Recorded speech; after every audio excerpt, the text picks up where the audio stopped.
Propsnerovci patria neodmysliteľne k Levoči a jej histórii. Na Spiši sa objavili v 20. rokoch 18. storočia v potatranskej obci Stará Lesná ako obyčajní poddaní. Pravdepodobne sa sem dostali s nemeckou prisťahovaleckou vlnou po morovej epidémii v roku 1710. Jedným z prvých propsnerovcov, ktorý opustil Starú Lesnú a usadil sa v Levoči, bol Adam. A tak ďalšie osudy rodu boli už spojené s Levočou. Životná púť propsnerovcov nebola ľahká a ilustruje možnosti uplatnenia sa vo vtedajšej dobe. Spoločenský vzostup od chudobných poddaných cez podnikanie v baníctve a ťažiarstve na Spiši a Gemery až po povýšenie do šľachtického stavu, o čo sa zaslúžil Andrej Propsner starší. Vybudoval a zrekonštruoval aj mnoho ciest a vodovod.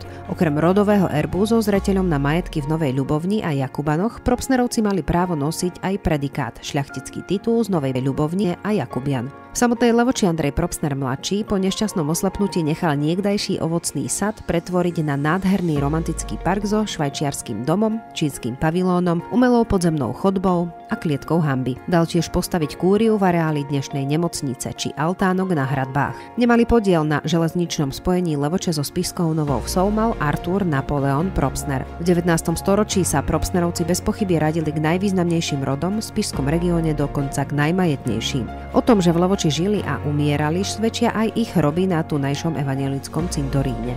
Dodnes nám ich pripomína aj hlavný cestný ťah prechádzajúci Levočou, ktorý nesie ich meno Propsnerova cesta.